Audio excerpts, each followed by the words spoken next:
முடித்த பிறகு மீதம் இருப்பதை சீமானே பேசிவிட்டார். ஒரு விதத்தில் எனக்கு ஒரு வருத்தம் உண்டு. நான் நேர்மையாகவே பதிவு செய்கிறேன். பெரியாரின் பிள்ளை, மார்க்சின் மாணவன், தம்பியின் தம்பி என்கிற அறிமுகத்தோடு எங்கள் மேடைக்கு வந்த ஒரு இளைஞன் கண்டிப்பாக கொள்கையாளனாக வருவான் என்று என்னால் நம்பப்பட்ட ஒரு தம்பி இப்படி இத்தனை பேருக்கு நடுவில் கேலி பொருளாக ஆகியிருக்கிறாரே என்கிற வருத்தம் எனக்கு உண்மையாக உண்டு. ஒன்று மட்டும்தான் உண்மை, கூட்டத்தை நம்பி நாம் அரசியல் செய்யவில்லை. ஐயா சொல்லிக் கொடுத்த கொள்கையை நம்பி மட்டுமே அரசியல் செய்கிறோம். எந்த எதிர்பார்ப்பும் இல்லை. எந்த எதிர்பார்ப்பும் இல்லாமல் தான் பணியாற்றி கொண்டிருக்கிறோம் என்பதை எல்லோரும் அறிவோம். அதனால் தான் இத்தனை கருஞ்சட்டைகளும், இத்தனை பொதுமக்களும், இத்தனை பல்வேறு கட்சிகளில் இருக்கிற தோழர்களும் இந்த மேடைக்கு வந்திருக்கிறார்கள், இந்த அரங்கிற்கு வந்திருக்கிறார்கள். அண்மையில் நான் ஒரு மிகப்பெரிய விருது பெற்றேன். எப்படி நம்முடைய தோழர் ராஜேந்திரன் அவர்களுக்கு தேடி தேடி, தோழர் புதிய வெப்பனுக்கு, கவிஞர் பொன் செல்வகணபதிக்கு தேடி தேடி எப்படி விருது அளிக்கப்பட்டிருக்கிறதோ, அப்படி 2 நாள்களுக்கு முன்னால் இதே சைதாப்பேட்டையில் நான் ஒரு விருது பெற்றேன். பெரியார் திடலுக்கு நம் மாண்புமிகு முதலமைச்சர் அவர்கள் சென்றபோது ஆசிரியர் அவர்கள் ஒரு கைத்தடியை கொடுத்தார். அது பற்றி பேசிய முதலமைச்சர் சொன்னார், எனக்கு இது போதும் என்று சொன்னார். அதுபோல 2 நாள்களுக்கு முன்னால் சைதாப்பேட்டையில் வெறும் பார்வையாளனாக வந்த என்னை அருமைக்குரிய அமைச்சர் மாசு அவர்கள் மேடைக்கு அழைத்தார். முதலமைச்சர் தன் அருகில் அமரச் சொன்னார். அமர்ந்திருக்கிற போது முதலமைச்சர் சொன்னார், நான் பார்க்கிறேன், தொடர்ந்து தமிழ்நாடு முழுவதும் நம் கொள்கைகளை பரப்புவதற்காக சுற்றி கொண்டிருக்கிறீர்கள், மகிழ்ச்சி என்று சொன்னார். உண்மையாய் சொல்லுகிறேன், இது போதும் எனக்கு. வாழ்வில் இதனை தாண்டி நான் உண்மையாக இருக்கிறேன், தோழர்கள் உண்மையாக இருக்கிறார்கள், அதற்கு இந்த விருதுதான் பெரிதென்று கருதுகிறேன். சீமானை இழிவுபடுத்த வேண்டும் என்பதோ, இப்படி அவனை அம்பலப்படுத்த வேண்டும் என்பதோ ஒரு பகை உணர்ச்சியோ வன்மமோ கொண்டு இந்த கூட்டம் நடத்தப்படவில்லை. எல்லையை மீறி போய்கொண்டிருக்கிற இந்த நேரத்தில் தெருவில் வந்து நாமும் யார் என்பதை காட்ட வேண்டும், அமைதியாகவே காலம் போய்விடாது என்று எச்சரிக்க வேண்டும் என்பதற்காக மட்டுமே இந்த கூட்டம். இந்த கூட்டத்தின் பொருளை, நோக்கத்தை புரிந்து கொண்டுதான் நீங்கள் வந்திருக்கிறீர்கள். மேடையில் பேசுவதற்கு தேதி கேட்டால் கூட கிடைக்காதவர்கள் இன்றைக்கு பார்வையாளர்களாக அமர்ந்திருக்கிறார்கள் என்பதை நான் அறிவேன். நல்லது, நாம் காலத்தையும் கருதித்தான் உரையாற்ற வேண்டும், நிறைய சொல்ல வேண்டும் என்கிற எண்ணம் இருந்தது. எனக்கே வியப்பாக இருந்தது. தீனாவின் பேச்சை, பசும்பொன் பாண்டியன் பேச்சை நான் இன்றைக்குத்தான் கேட்கிறேன். ஒவ்வொன்றும் ஒவ்வொரு குரலில் இருந்தது. ஒரு உண்மை எனக்கு தெரியும், தீனா பேசியது 100க்கு 100 உண்மை. அதில் ஒன்றும் பொய் இல்லை. அவர் பேசிய போது கேலியாக பேசியிருக்கலாம். அந்த சிறை அதிகாரி இப்போதும் இருக்கிறார். தினமும் 2 கடிதங்கள் தான். யார் யாருக்கு என்று அவர் சொன்னார். அப்போதிருந்தே பணத்தின் பின்னால் போகிற அந்த பண பைத்தியம்தான் இன்றைக்கு இந்த இடத்திற்கு அந்த ஆளை கொண்டு வந்து நிறுத்தி இருக்கிறது. பணமும் பதவியும் இருந்தால் போதும் என்று நினைத்தால் ஒன்றை நான் சொல்ல வேண்டும், வாழ்வில் எப்போதும் உங்களுக்கு பணமும் பதவியும் உங்களுக்கு பின்னால் பேசாது. இன்றைக்கு ஐயா பெரியாரை பற்றி பேசுகிறோம், அண்ணாவை, கலைஞரை பேசுகிறோம் என்றால் பணக்காரர்கள் என்பதற்காக பேசவில்லை. பதவியில் இருந்தவர்கள் கூட அண்ணாவும் கலைஞரும் இருந்தார்கள், பெரியார் ஒரு பதவியிலும் இல்லை. இந்த நாடு இன்றைக்கும் பேசிக் கொண்டிருக்கிறது, பேசும், இன்னும் ஒரு 100 ஆண்டு பேசும். ஐயா பெரியார் எதிரில் இருக்கிறவர்களை கடுமையாக பேசுவார். ஏன் மக்கள் பொறுத்து கொண்டார்கள்? அது அவருடைய வயது காரணம் இல்லை. வயதான 2 பேரை இந்த மேடையிலே வந்து இங்கே இருக்கிறவர்களை கடுமையாக பேச சொல்லுங்கள், கேட்பார்களா?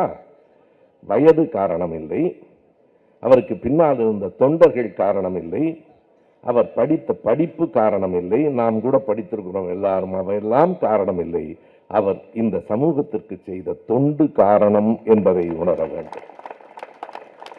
நல்லது நண்பர்களே, நேரடியாக நான் செய்திக்கு வருகிறேன். 3 செய்திகளை இந்த மேடையில் நான் முன்வைக்க இருக்கிறேன். ஒன்று, சீமான் தானாக இயங்கவில்லை, இயக்கப்படுகிறார். இது ஒரு முதல் குற்றச்சாட்டல்ல, உண்மை. அவர் பதவிக்கும் பணத்துக்கும் ஆசைப்படுகிறவர் என்று தெரிந்து கொண்டு, யாரையும் நான் குறைத்து மதிப்பிடுவதில்லை, மேடையில் பேசுகிற ஆற்றல் இருக்கிறது. சில நேரங்களில் எதிரே உட்கார்ந்திருக்கிறவனுக்கு காது செவிடாகும், அது வேறு. திடீரென்று எதற்கு கத்துவது என்று தெரியாமல் கத்துகிறார். ஆனாலும் தொடர்ந்து பேசுகிற பேச்சு ஆற்றல் இருக்கிறது. பதவி ஆசையும் பண ஆசையும், பதவி ஆசை என்றால் தன்னல வெறி என்றால் இனி ஒருவன் பிறந்துதான் வர வேண்டும். அவ்வளவு பெரிய தன்னல வெறி. நான் உண்மையாய் சொல்லுகிறேன், போர் நடந்து கொண்டிருந்த காலத்தில் கூட நீங்கள் பிரபாகரனை காட்டி கொடுத்தால் உங்களுக்கு பதவியும் பணமும் கிடைக்கும் என்றால் காட்டி கொடுக்க தயங்காத ஒரு மனிதன் சீமான் தான். நான் இது எல்லாவற்றையும் மேடைக்காக பேசவே இல்லை. எனவே பணமும் பதவியும் ஆசை கொண்டவன் ஒரு மனிதன் என்பதை புரிந்து கொண்டு பின்னால் இருந்து இயக்குகிறவர்கள் யார், அதற்கான சான்றுகள் என்ன? இது ஒன்று. இரண்டாவதாக மொத்தம் மூன்று செய்திகளைத்தான் நான் சொல்ல வேண்டும். இந்த செய்திகள் சற்று ஆழமானவை. இங்கே கூட நம்முடைய யூடியூப் புரூட்டஸ் அவர்கள் சொல்லுகிற போது ஒன்றை படித்து காட்டினார். சீமானும் இந்த உரை கேட்க வந்து கொண்டிருக்கிறார் என்று. அதற்குள் ஒரு மெலிதான மிரட்டல் இருக்கிறது. அது வேடிக்கையான செய்தி அல்ல.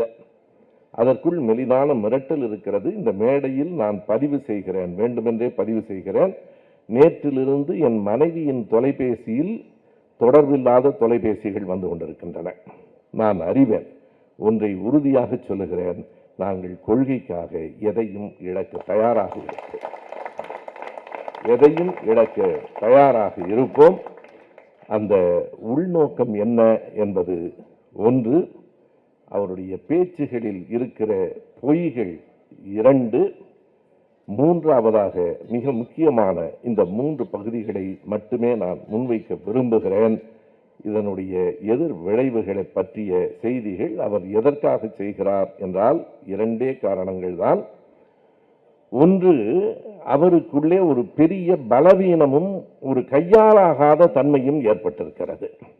குறிப்பாக விஜய் என்கிற நடிகர், நாம் விஜயை ஆதரிக்கவில்லை, யாரையும் ஆதரிக்கவில்லை. விஜய் என்கிற நடிகர் வந்த பிறகு தன்னிடம் இருக்கிற வாக்குகளின் அளவு குறைகிறது என்பதை அவரால் புரிந்து கொள்ள முடிகிறது. அது மட்டுமல்லாமல் உளவுத்துறையினுடைய அறிக்கை நம் அரசுக்கு மட்டுமல்ல எல்லோருக்கும் போகும், அவருக்கும் தெரியும். 8% என்பதை திரும்ப திரும்ப சொல்லிக் கொண்டிருப்பதற்கு காரணம் அது இப்போதே 5% கீழே வந்துவிட்டது என்பது உளவுத்துறையின் அறிக்கை. 2026 வருகிற போது 1% கூட அவருக்கு வராது. எனவே தன்னை பற்றி எல்லோரும் பேச வேண்டும், மலினமான விளம்பரத்தால் மறுபடியும் தான் புகழ் பெற வேண்டும் என்று கருதுவது அதனுடைய நோக்கம். நானும் தோழர் ராஜேந்திரனும் பேசிக் கொண்டிருந்தோம். தெளிவாக ஒன்றை சொல்லுகிறேன், நண்பர் சீமான் அவர்களே, நீங்கள் இனி எப்பாடுபட்டாலும் ஒரு நாளும் 1% வாக்கையும் பெற முடியாது. உங்கள் வரலாறு முடிந்து போயிற்று. ஏறத்தாழ கலகலத்து போன கட்டத்திலே தான் இன்றைக்கு அவர் அப்படி தன்னை வளர்த்துக் கொள்வதற்காக பேசுகிறார். முழுக்க முழுக்க அவரை பின்னாலிருந்து இயக்குகிறார்கள். எங்கே நடந்தது? நான் மூன்றாவதாக நேற்றைக்கு நடந்த புத்தக கண்காட்சி பற்றி பேச வேண்டும். முதலாவது, இந்த கூட்டம் எங்கிருந்து தொடங்குகிறது என்றால், கடந்த 20ஆம் தேதி சென்னை வண்ணாரப்பேட்டையில் பெரும்பாட்டன் பாரதிக்கு விழா எடுக்கிறோம் என்று நாம் தமிழர் கட்சி எடுத்த விழாவில் அங்குதான் பெரியாரை பற்றி அத்தனை இழிவாக பேசினார். இப்போது ஒரு கேள்வி எடுக்கிறது. அவர்களே பேசுகிறார்கள், தொடர்ந்து எழுதி கொண்டிருக்கிறார்கள். நம் கூட்டத்தை பற்றி நம் தோழர்கள் எழுதுவதை விட இந்த கூட்டத்தை பற்றி தொடர்ந்து வாட்ஸ்அப்பில் எழுதி கொண்டிருக்கிறார்கள். அதிலே நாம் என்ன கேள்வியை கேட்கிறார்கள் என்றால், 20ஆம் தேதி பேசியதற்கு எதற்காக நீங்கள் 15 நாள் கடந்து கூட்டம் போடுகிறீர்கள்? காரணத்தோடு தான். ஏனென்றால் 20ஆம் தேதி நீங்கள் ஏன் கூட்டம் போட்டீர்கள் என்பதை நான் சொல்ல வேண்டும்.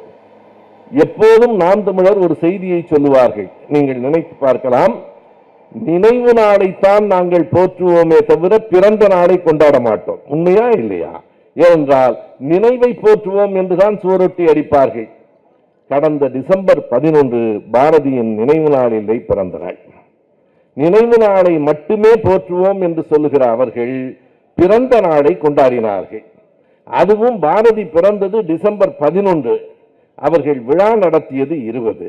ஏன் அந்த இடைவெளி என்றால், அது பாரதிக்காக எடுக்கப்பட்ட விழா இல்லை. டிசம்பர் 17ஆம் தேதி தான் அமித்ஷா அம்பேத்கரை பற்றி தவறாக பேசினார். அமித்ஷா அம்பேத்கரை பற்றி தவறாக பேசிய பிறகு அதற்கான எதிர்வினைகள் எழுந்தன. குறிப்பாக தமிழ்நாடு முதலமைச்சர் அதனை கண்டித்தார்.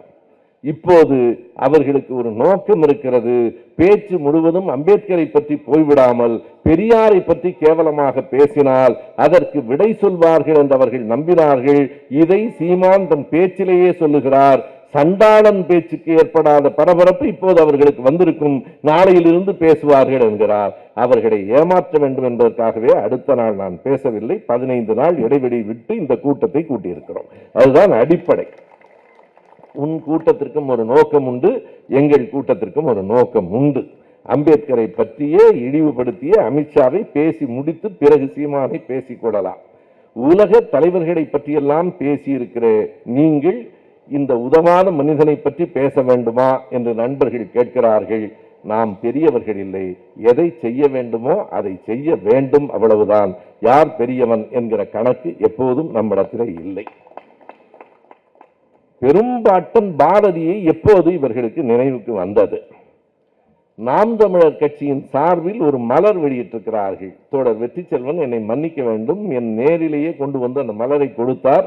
எனக்கு ஐயாவை போலவோ ஆசிரியர் போலவோ அல்லது நம்முடைய இந்திரகுமார் தேரடியை போலவோ அந்த ஆதாரங்களை கொண்டு வருகிற பழக்கம் இல்லாததால் மறந்து விட்டேன். ஆனால் அந்த புத்தகம் என்ன இருக்கிறது என்று சொல்லுகிறேன். அந்த நாம் தமிழர் கட்சியின் இன எழுச்சி மாநாட்டில் வெளியிடப்பட்ட அதிகாரப்பூர்வமான மலர், பெரிய மலர். அதன் பின்பக்கத்தில் அஞ்சல் தலை அளவில் 64 படங்கள் இருக்கின்றன. முதல் வரிசையில் 8, மொத்தம் 8 வரிசை, 64 படங்கள் இருக்கின்றன. ஒரு செய்தி தெரியுமா தோழர்களே? மறுபடியும் சொல்லுகிறேன், நாம் தமிழர் கட்சி வெளியிட்ட அந்த மலர் அதிகாரப்பூர்வ மலர். பின்னட்டையில் 64 படங்கள். அதில் இருக்கிற முதல் படம் ஐயா பெரியார். எனவே அவர்கள் இப்போது வந்த மாற்றம் ஏன் என்பதற்காக சொல்லுகிறேன். அடுத்த படம் புரட்சி கவிஞர் பாரதிதாசன். 3வது படம் அயோத்திதாசர்.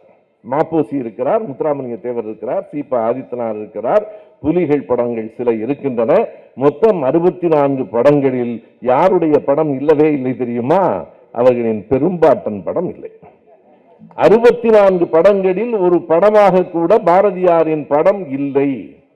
இப்போது பாரதியார் தான் தமிழ் தேசியத்துக்கு, நீ பாரதியாருக்குத்தானே விழா எடுத்தீர்கள், பாரதியாரை பற்றி தானே பேச வேண்டும். பாரதியாரை தொட்டுக்கொண்டு பெரியாரை இழிவுபடுத்தியதுதான் அந்த கூட்டத்தினுடைய நோக்கம்.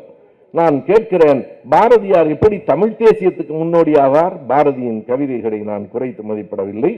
பாரதியின் மீது 1000 கருத்து வேறுபாடுகள் இருந்தாலும் அந்த கவிதையின் ஓட்டத்தில், அதில் இருக்கிற கற்பனை நயத்தில் நான் ஒரு நாளும் குறுக்கிடவில்லை. ஆனால் பாரதி எப்படி உங்களுக்கான தேசிய கவிஞன், தமிழ் தேசிய கவிஞர் ஆவார்? நான் 2 எடுத்துக்காட்டுகளை மட்டும் சொல்லுகிறேன். பாரதி அவர்கள் விளங்காமல் அல்லது படிக்காமல் சொல்லுகிறார்கள். தொன்று நிகழ்ந்தது அனைத்து உணர்ந்திடு சூழ்களை வாணர்களும் இவள் என்று பிறந்தவள் என்றுணராத இயல்பினாலாம் எங்கள் தாய் என்று பாரதி தமிழ் தாயை பாடவே இல்லை. அந்த பாட்டுக்கு தலைப்பே பாரத தாய். பாரத தாய் தொன்று நிகழ்ந்தது அனைத்தும் உணர்ந்திடு சூழ்களை வாணர்களால் கூட கண்டுபிடிக்க முடியாமல் என்று பிறந்தவள் என்று அறிய முடியாத ஒரு நீண்ட வரலாறு உடையவள் பாரத தாய் என்பது தமிழ் தேசியத்திற்கு உடன்பாடா? சொல்லுங்கள். தமிழ் தேசியம் அதை ஏற்கிறதா?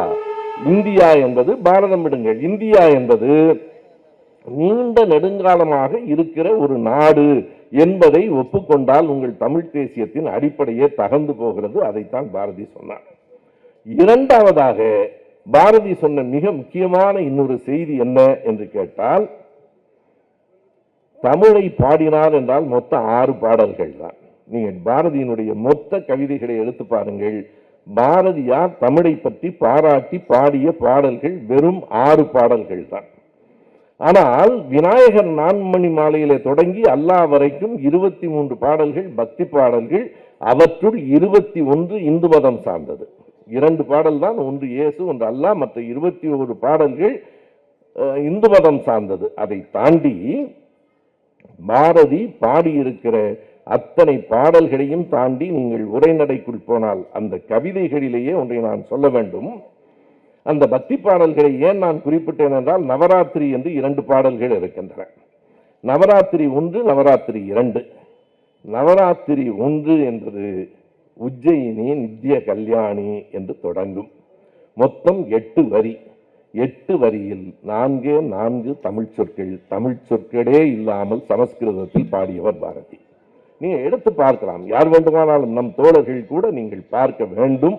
நவராத்திரி 1 முழுக்க சமஸ்கிருத சொற்களால் பாடிய பாரதி தமிழ் தேசியத்துக்கான முன்னோடி என்று சீமான் சொல்லுகிறாரா? அல்லது அவருடைய குருநாதர் நண்பர்கள் சரியாக பெயர் வைத்தார்கள், சாவர்கர் மணியரசன். நாம் இனிமேல் அப்படித்தான் எழுத வேண்டும். சாவர்கர் மணியரசன் அதை ஏற்றுக்கொள்ளுகிறாரா? இது ஒன்று. தமிழ் பற்றியும் சமஸ்கிருதம் பற்றியும் பாரதி என்ன சொன்னார்? 3 புலவர்களை பாரதி 3 இடங்களில் சொல்லுகிறார். 3 இடங்களிலும் இதே வரிசையில் சொல்லுகிறார். வள்ளுவனை, கம்பனை, இளங்கோவை என்றுதான் நமக்கு சொல்ல வரும். ஆனால் பாரதி எல்லா இடத்திலும் கம்பனை தான் முன்னிறுத்துவார். கம்பனை போல், வள்ளுவன் போல், இளங்கோவை போல். காலத்தால் கம்பன் மிகவும் பிற்பட்டவர், 3வது இடத்துக்கு தான் வரணும்.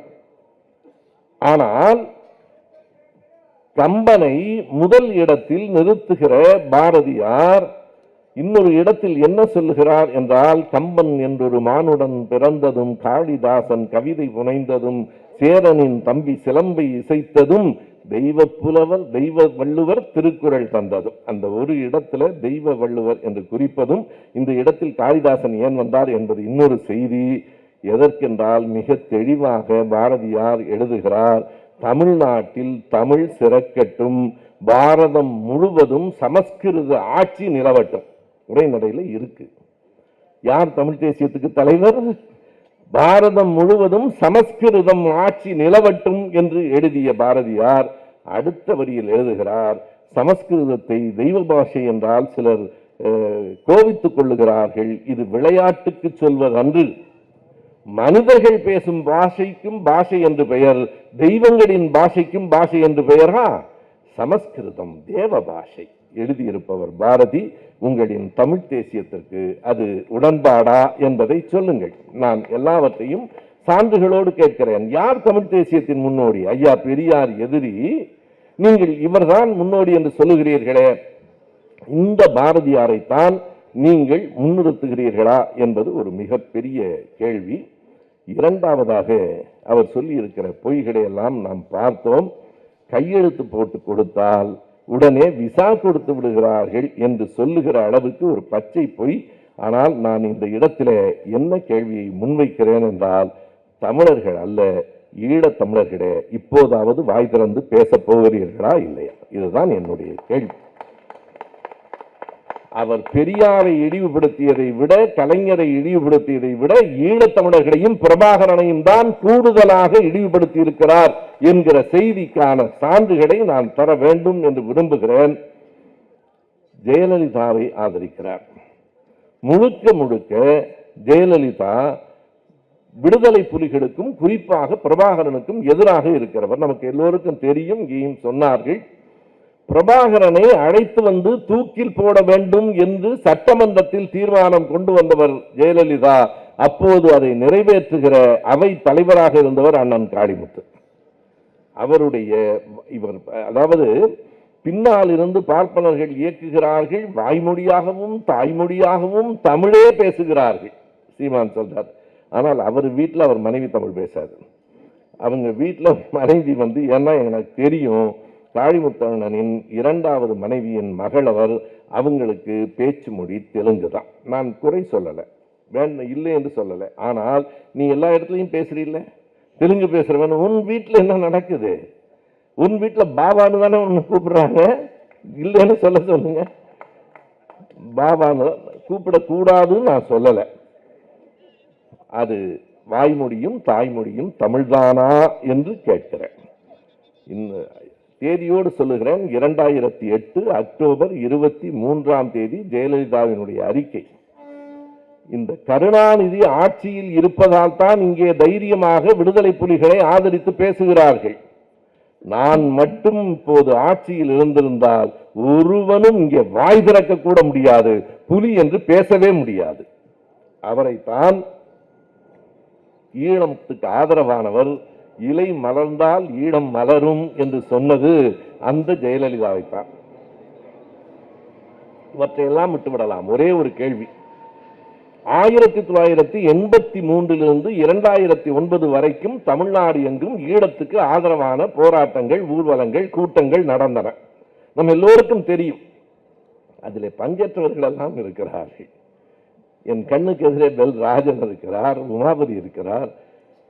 எவ்வளவு பேர் அடிபட்டவர்கள், எவ்வளவு பேர் காயப்பட்டவர்கள், எவ்வளவு பேர் உயிரை பணயம் வைத்து மருந்து உதவி செய்தவர்கள், எத்தனை பேர் நன்றி உடையவர்கள் ஏற்க வேண்டும். நான் நன்றாக அறிவேன். ஒரு 100 ஊசி மருந்துகளை அனுப்புவதற்கு பட்ட பாடு என்ன என்று எனக்கு தெரியும். நம்முடைய விடுதலை சிறுத்தைகள் கட்சியை சார்ந்த வன்னி அரசு உயிரை பணயம் வைத்துத்தான் கடைசி நேரத்தில் கேசட் கொண்டு வந்தார். நான் அன்பிற்குரிய சீமான் அவர்களை பார்த்து கேட்கிற ஒரே ஒரு கேள்வி, நீங்கள் இங்கே எல்லாம் வர வேண்டாம். ஒருவேளை கூட்டத்தில் ஒளிந்திருந்தால் வாருங்கள், ஒரு துரும்பு கூட உங்கள் மீது படாது. இது ஒரு நாகரிகமான மேடை. மேடைக்கு ஒரே ஒரு கேள்விக்கு விடை சொல்லிவிடுங்கள், கூட்டத்தை கலைத்து விடலாம். அந்த 26 ஆண்டுகளில் ஈழத்திற்காக நீங்கள் செய்தது என்ன? தமிழ்நாடு முழுவதும் பற்றி எரிந்த காலத்தில் குட்டிமணியும் தம்பிதுரையும் அங்கே ஜெகனும் மிக கொடூரமாக கொல்லப்பட்ட போது தமிழ்நாடு முழுவதும் எந்த ஊரில் திரும்பினாலும் ஆளுங்கட்சியும் எதிர்கட்சியும் ஆதரித்த அந்த நேரத்தில் சீமான் எங்கே இருந்தார்?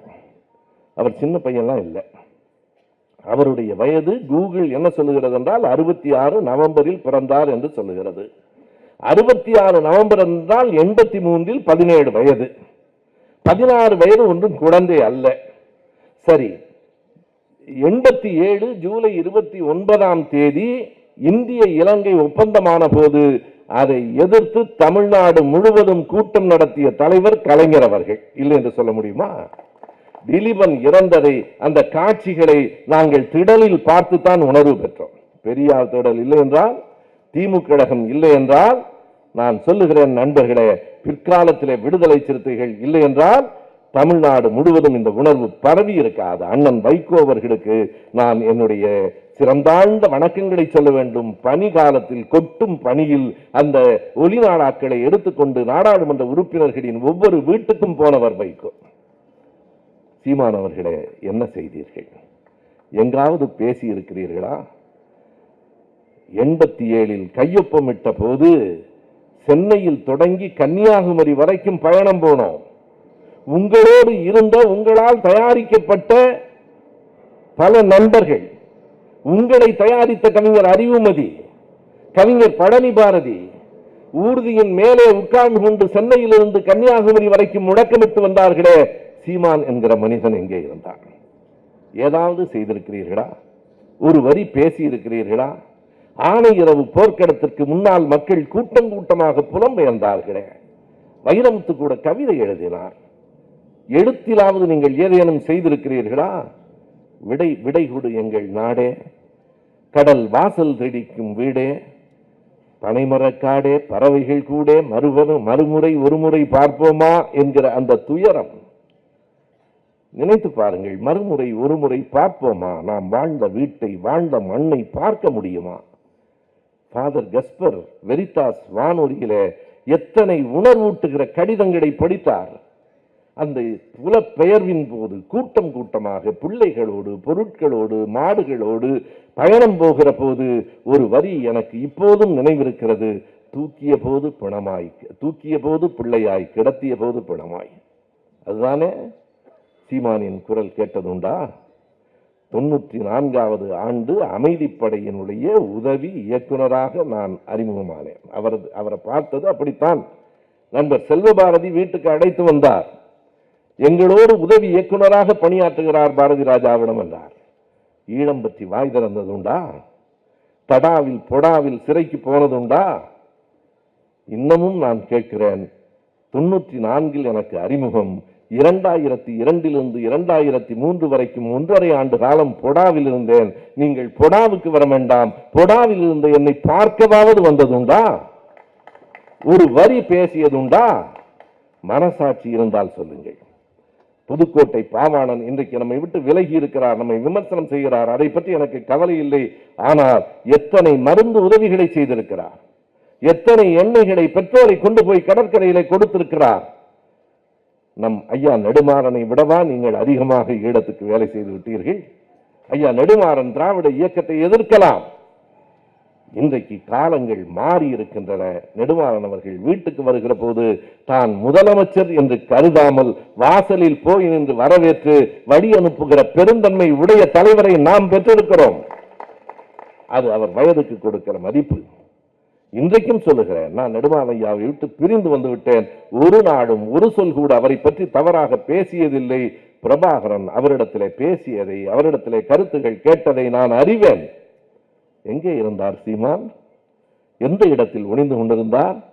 எந்த திரைப்படத்திற்கு உதவி இயக்குநராக இருந்தார்? எப்போதாவது எங்காவது ஈழம் பற்றி ஒரு வார்த்தை நான் மறுபடியும் இந்த கூட்டத்தில் வெளிப்படையாக கேட்கிறேன்.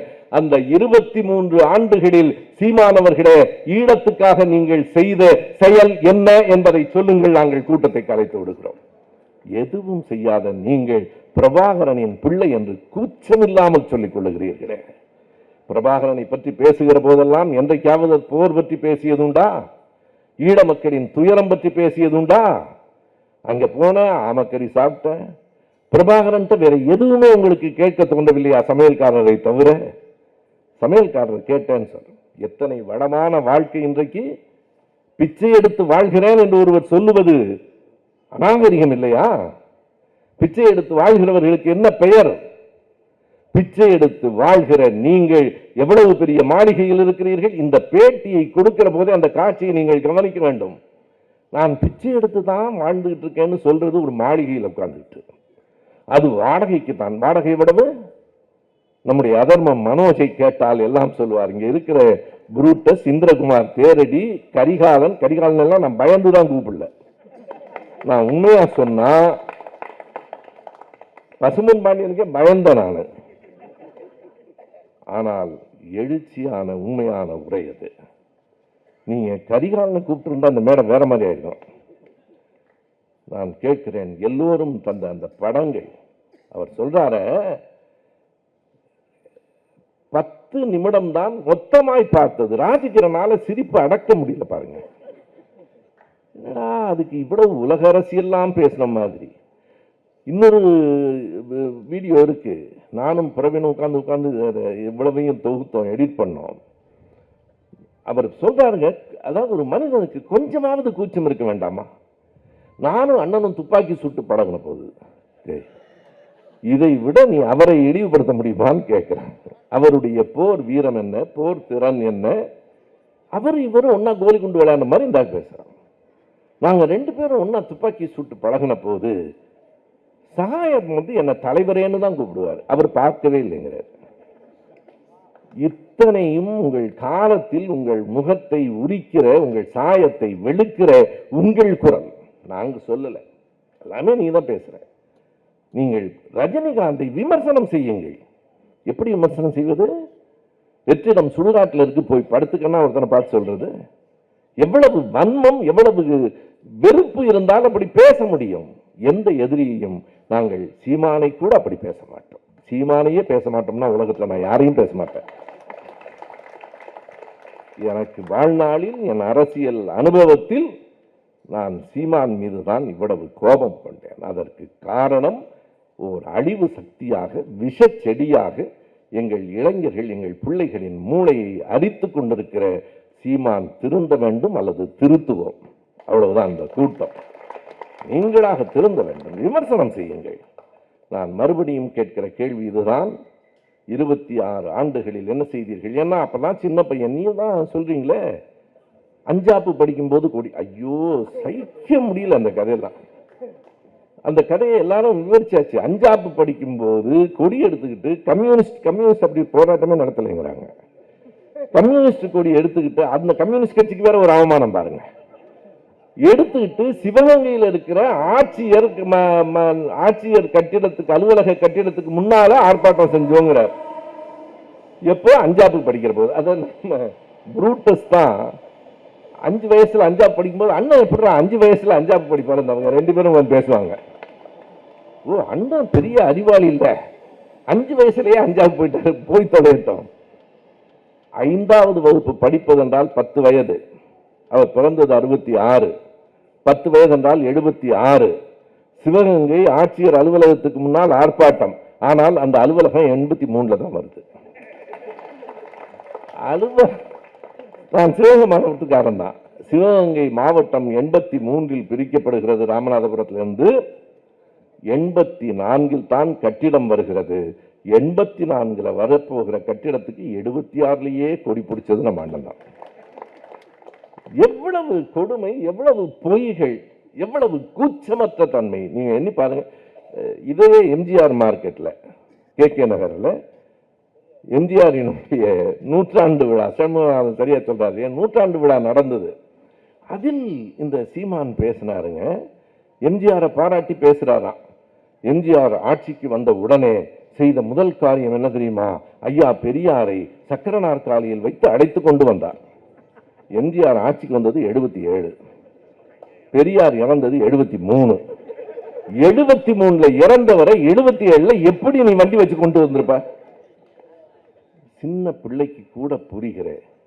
நான் மறுபடியும் சொல்லுகிறேன், சீமான் இப்படி கேலி பொருள் ஆகிவிட்டீர்களே என்கிற வருத்தம் எனக்கு இருக்கிறது. நியாயமாய் பேசுங்கள். நீங்கள் நின்று தனித்து நின்று எல்லாவற்றிலும் தம்பியை பற்றி பேசின அந்த கவனமாய் கேளுங்கள். நேற்றைய நேர்காணலை நான் கேட்டேன். திமுகவை தவிர எல்லாவற்றோடும் ஒன்றுகிறார். நேற்றைக்கு பேசுகிற போது சொல்லுகிறார் பெருந்தமிழர் EPS. எதுக்கு? முருகனுக்கு அவர் தைப்பூசத்துக்கு விடுமுறை விடுறேன்னு சொன்னாராம்.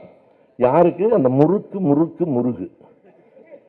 இந்த அரசேந்திரன் அருளியாரெல்லாம் இருந்தா இனி சொல்லாயச்சியே விட்டுருவாங்க.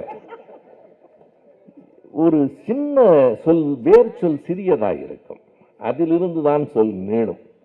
முறுக்குலேருந்து முருகு வராது. முறுக்கோட அது வல்லினம், இது இடையினம். என்ன இழவு பண்ணி சொல்றதுன்னு தெரியல எனக்கு. தமிழ் வேற படிச்சுட்டேன்.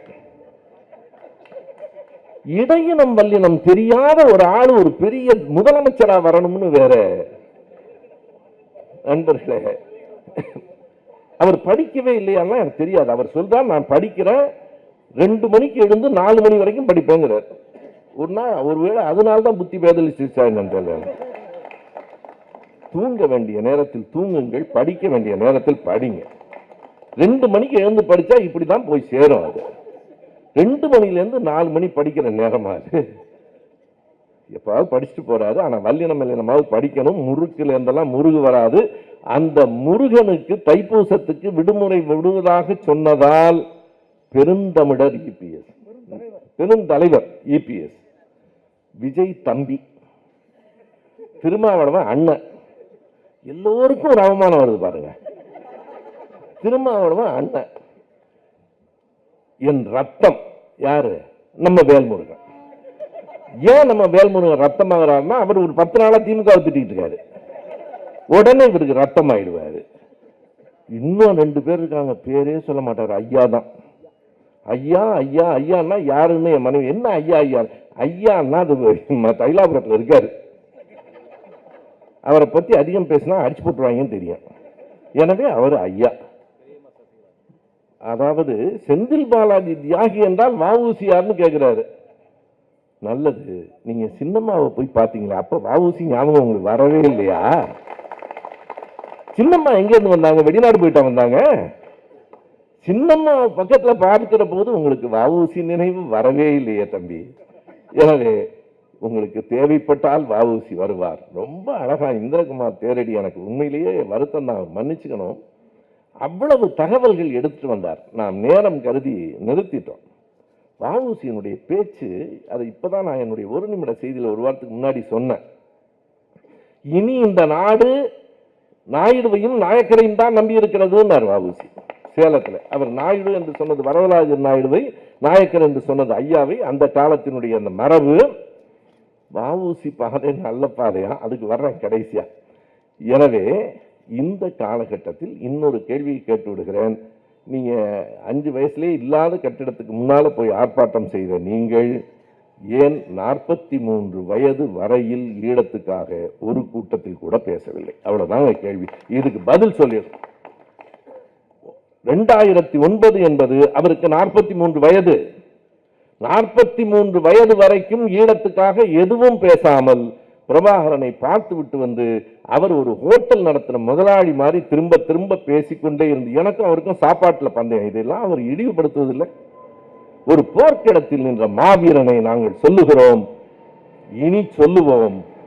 மணியரசன் வெறும் மணியரசன் இல்லை, சாவர்கர் மணியரசன் என்றால் இவர் செந்தமிழன் சீமான் இல்லை, ஈழ மக்களை காட்டிக் கொடுத்த சிங்களவன் சீமான் என்று எழுதுங்கள். இனி அப்படியே எழுதுங்கள் எல்லோரும். ஈழ மக்களை, விடுதலை புலிகளை காட்டிக் கொடுக்கிற சிங்களவன் சீமான். மன்னித்துக் கொள்ள வேண்டியவர்கள் சிங்களவர்கள் தான், சீமான அல்ல. அவர்கள்ட்ட வேற நல்ல குணம் இருக்கலாம், எனக்கு தெரியாது. இந்த ஆளை கொண்டு வந்து எங்களோட சேர்க்கிறீங்களேன்னு கோபித்துக் கொண்டால் மன்னித்துக் கொள்ளுங்கள்.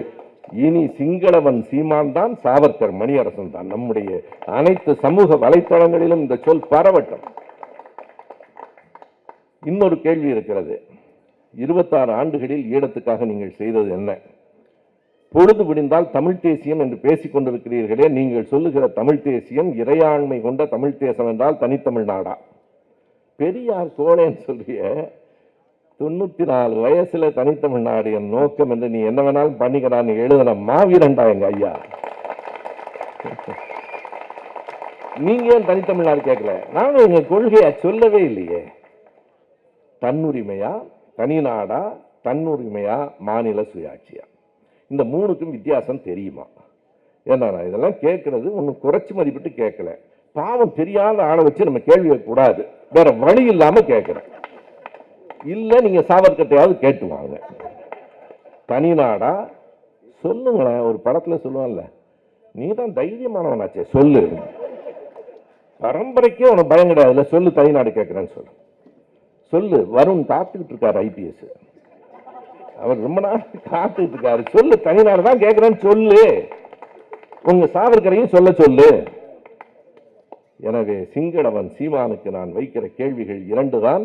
26 ஆண்டுகள் தமிழ்நாட்டில் ஈழத்துக்கு ஆதரவாக பற்றி எரிந்த நேரத்தில் எந்த போராட்டத்திலாவது நீங்கள் கலந்து கொண்டிருக்கிறீர்களா? ஒன்று, நீங்கள் கோருகிற தமிழ் தேசியம் தனிநாடா, தன்னுரிமையா, மாநில சுயாட்சியா? இல்லைங்க, மாநில சுயாட்சி தான் கேட்கிறேன். வந்துரு, இந்த மேடைக்கு வந்துருங்க. என்னத்துக்கு தனியா தமிழ் தேசியம்?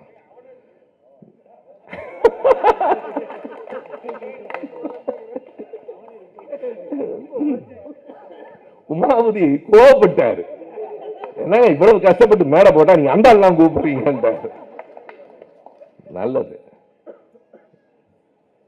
3வது இறுதி பகுதி நேற்று புத்தக கண்காட்சியில் நடைபெற்றது. ஒன்று, அது தனியாரினுடைய ஏற்பாட்டில் தான் நடந்திருக்கிறது, பப்பாசி நடத்தவில்லை. ஆனாலும் தமிழ்தாய் வாழ்த்தை பாடாமல் புதுவை வாழ்த்தை பாடிவிட்டு அப்படி ஒரு வாழ்த்து புதுவை சேர்ந்தது என்று எனக்கு தெரியாது என்று சொல்லுவது. நம்முடைய தோழர் உமா சொன்னது போல பதிப்பகம் வைத்திருக்கிற உங்களுக்கு இந்த சின்ன செய்தி கூட தெரியாது என்று சொல்லுவது. 2வது, அந்த மேடையில் நீ கலைஞரை தாக்கிக் கொள்வதை பற்றி எனக்கு கவலையே இல்லை. ஏனென்றால் நீங்கள் தாக்கியா எங்கள் ஐயாவும் அண்ணாவும் கலைஞரும் தாழ்ந்து விட போகிறார்கள் இந்த மண்ணில்? எத்தனை எதிர்ப்புகளை பார்த்தவர்கள் அவர்கள். 2 செய்தியை நான் சொல்றேன். அண்ணா பேசினது இன்னும் ஒரு 5 நிமிடம் எனக்கு இந்த நினைவு வருகிறது. அண்ணா எழுதுறார். எப்ப எழுதுறாருன்னா 1967 முதலமைச்சர் ஆயிட்டார்.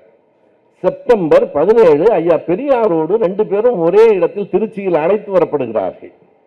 இப்ப அண்ணா சொல்றார், இப்போதுதான் இப்படி தோரண வாயில்கள் வளைவுகள் எல்லாம் எங்களை வரவேற்கின்றன. இதே திருச்சியில் கிழிந்து போன பிய்ந்து போன செருப்புகளை வைத்து வளையமாக வைத்திருந்த காலத்திலும் நாங்கள் வந்தவர்கள் தான். எங்களுக்கு 2 ஒன்றுதான். திருப்பூர்ல இங்க ஈவே ராமசாமி கழுதை இன்று பேசுகிறதுன்னு எழுதி வச்சிருந்தான்.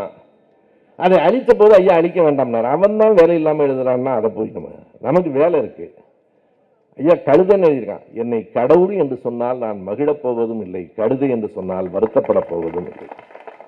என் வேலை எதுவோ அதை நான் செய்வேன். அடுத்ததாக அண்ணா சொல்லுகிறார், ஈரோட்டுக்கு பக்கத்துல சங்கூர் என்று ஒரு ஊர். அந்த நிகழ்ச்சி எனக்கு படித்த போது புதிதாக இருந்தது. அந்த சங்கூர்ல ஐயாவும் அண்ணாவும் பேசுகிறார்கள். மிக வித்தியாசமான ஒரு எதிர்ப்பு. கோணி மூட்டைகள்ல சாம்பலை எடுத்துக்கிட்டு வந்திருக்கிறான். இங்க நம்ம புரூட்டஸ் நல்லா சொன்னாரு, அந்த சின்ன பையனை எல்லாம் அது நாம் தமிழர் கட்சி தொண்டர்கள்னு கல்லு வச்சிருக்கானான்னு பார்க்கறதுக்கு.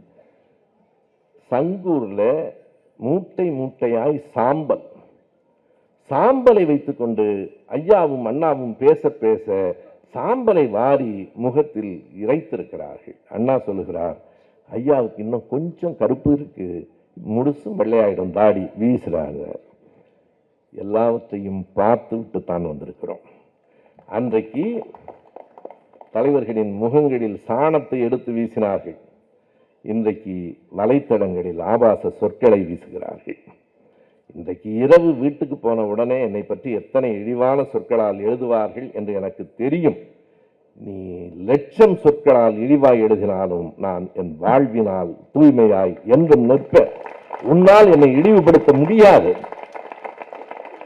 ஒரு நாளும் இழிவுபடுத்த முடியாது. எனவே அப்படி பேசியிருக்கிறவர் நான் என்ன சொல்லுகிறேன், நீங்கள் எத்தனை எதிர்ப்பையோ பார்த்து வளர்ந்தோம். கலைஞர் பாதை, நாசகாரன் பாதை, மோசக்காரன் பாதை என்று நீ கட்சி கூட்டம் போட்டு நடத்து, பேசு. பொது வெளியில், புத்தக கண்காட்சியில், அனைவருக்கும் பொதுவான இடத்தில், தமிழ்நாடு அரசினுடைய நிதியை பெற்றுக் கொண்டிருக்கிற இடத்தில் பேசுவதற்கு உனக்கு உரிமை இல்லை. அப்படி உன்னை பேச அனுமதித்தவர்கள் யார்? இதுதான் என்னுடைய பேச்சின் கடைசி. பப்பாசி இன்றைக்கு சொல்லிவிட்டார்கள், சீமான் பேச்சுக்கும் எங்களுக்கும் தொடர்பு இல்லை. அடுத்ததையும் சொல்லிவிட்டார்கள், தமிழ்தாய் வாழ்த்து பாடாததற்கும் நாங்கள் பொறுப்பு இல்லை, எங்களுக்கு இப்படி நடக்கும் என்று தெரியாது. தெரியாது தானே, நடந்து விட்டது இல்லையா? நடத்தியதற்கு யார் காரணமாக இருந்தார்கள், யார் அழைத்தார்கள்? உடனே டிஸ்கவரி பேலஸில் இருந்து நண்பர் வேடியப்பன் அறிக்கை விடுகிறார், சீமான் இப்படி பேசுவார் என்று எங்களுக்கும் தெரியும். எவனுக்குமே தெரியாம எதுக்குற அழைச்சிட்டு வரீங்க? ஒரு ஆளை கூட்டிட்டு வந்ததுக்கு அப்புறம் இந்த மேடையில் நான் சொல்லுகிறேன், ஆவேசமாக பேசலாம், ஒரு சொல் கூட ஆபாசமாக இருக்கக்கூடாது, ஒரு சொல் கூட வன்முறையை தூண்டக்கூடாது. ஏனென்றால் அது அவர் பேசினார்னு நான் விலக மாட்டோம். இந்த மேடையில் பேசப்படுகிற எல்லாவற்றுக்கும் இந்த பேரவை பொறுப்பு, திராவிட இயக்க தமிழர் பேரவை பொறுப்பு. அதனால நாணயம், அதனால நேர்மை. கேட்கிறேன், டிஸ்கவரி பேலஸ் வேடியப்பன் அவர்கள் பொறுப்பேற்க வேண்டும். ஒரு அறிக்கை கொடுத்திருக்கிறாரு, எங்களுக்கும் அதுக்கும் சம்பந்தம் இல்லை, என்னை ஆலோசனை சொல்லுவதைகளை விட்டுவிட்டு எங்களை முடக்கி விடாதீர்கள் என்று. உங்களை முடக்குவதெல்லாம் எங்களுக்கு நோக்கமே இல்லை, உங்களோடு எங்களுக்கு எந்த பகையும் இல்லை. ஆனால் செய்த தவறு, நடந்த தவறுக்கு நீங்கள் பொறுப்பேற்றுக் கொண்டால் தான் நீங்கள் நாணயமான மனிதர். நீங்களாக விலக வேண்டும், இதுதான் தீர்மானம். இல்லையானால் பப்பாசி டிஸ்கவரி புக்ஸ் பதிப்பகத்தை பப்பாசியிலிருந்து விலக்குவதோடு புத்தக கண்காட்சியை விட்டு அவர்களை வெளியேற்ற வேண்டும். இந்த உரத்த கையொலி, இந்த தீர்மானத்துக்கான ஆதரவு இங்கே கூடியிருக்கிற 1000 கைகள் ஒலிப்பதன் மூலம் இது பப்பாசிக்கு மட்டுமல்ல, இதனுடைய தீர்வு தமிழ்நாடு அரசுக்கும் அனுப்பப்படும். எங்கள் தலைவர் கலைஞரை புத்தக கண்காட்சியில் விமர்சிப்பதற்கு எவனுக்கும் உரிமை இல்லை, பார்த்து கொண்டிருக்க முடியாது. நாங்கள் பசும்பொன் பாண்டியன் சொன்னது போல இது உங்களுக்கான கடைசி எச்சரிக்கை. நன்றி, வணக்கம்.